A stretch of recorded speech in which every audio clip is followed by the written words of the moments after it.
Mr. Speaker, I move that we recognize Senior Deputy Majority Leader Ferdinand Alexander Marcos of the 1st District of Ilocos Norte to deliver his sponsorship speech. The gentleman from the 1st District of Ilocos Norte, Marcos Ferdinand Alexander A, is recognized. Mr. Speaker, esteemed colleagues, it is my privilege and honor to sponsor for the consideration of this August Chamber House Bill number 14 entitled an Act requiring the registration of subscriber identity module cards, otherwise known as the SIM Card Registration Act. We are now facing an alarming proliferation of text scams and frauds through the use of SMS messaging.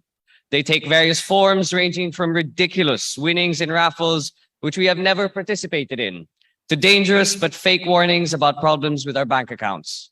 Furthermore, in recent time, this trend has evolved into including our full names pertaining to an entirely new breach of our privacy vis-a-vis a serious leakage of our sensitive information intended to be private. With the responsible government agencies appearing to be helpless about these issues, we must find of our sensitive information intended to be private. With the responsible government agencies appearing to be helpless about these issues, we must find an appropriate solution. Mr. Speaker, my esteemed colleagues, we propose to deal with this challenge through this measure, the SIM Card Registration Act.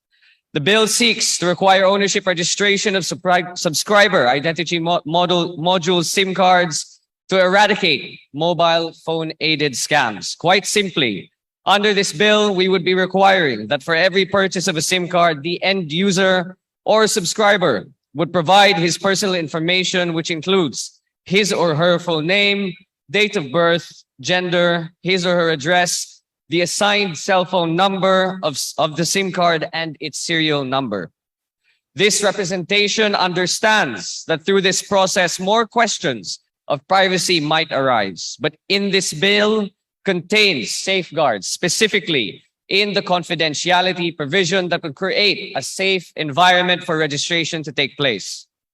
Notwithstanding the confidentiality provision, however, and the provisions of the Data Privacy Act, this measure provides that the public telecommunications entity shall be required to disclose the full name and address contained in the SIM card registration upon a duly issued subpoena or order of a court, upon finding of probable cause, or upon written request from a law enforcement agency in relation to an ongoing investigation that a particular number is used in the commission of a crime or that it was used as a means to commit an unlawful act.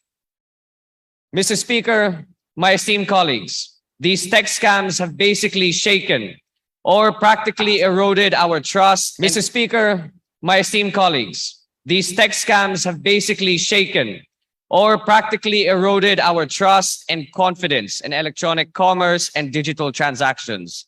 Regulating the purchase or sale of SIM cards, among other things, will put at rest the worries of our people that their information is being arbitrarily and maliciously shared. Put at rest the worries of our people that their information is being arbitrarily and maliciously shared with certain parties without approval. Esteemed colleagues, we are aware that there would always be new forms of digital crimes and fraud.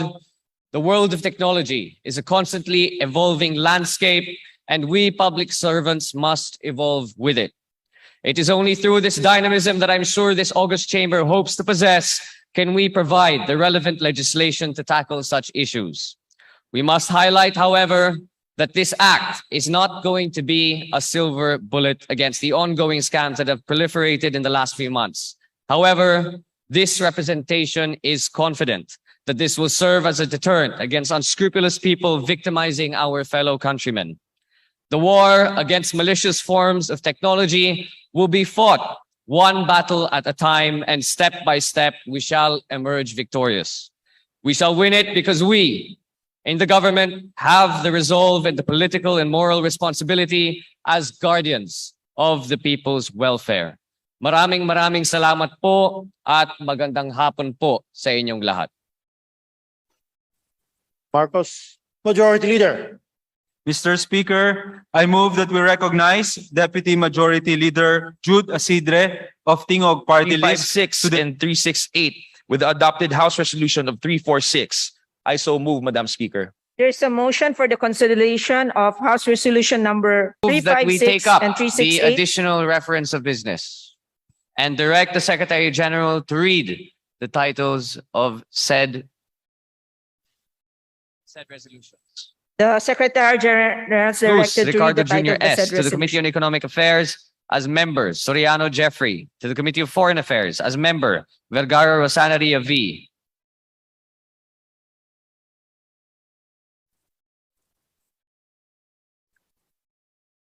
The Committee on Housing and Urban Development as member, Soriano Jeffrey. To the Committee on Social Services as member, Robes Florida Rida P. To the Special Committee on Creative Industry and Performing Arts as members, Vergara Rosana Ria V. Robes Florida Rida P. I so move, Madam Speaker. There is a motion to elect the said members to the various committees. Are there any objections? The chair hears none. The motion is approved. Congratulations. Madam Speaker, I move to suspend session for a few minutes. Session suspended.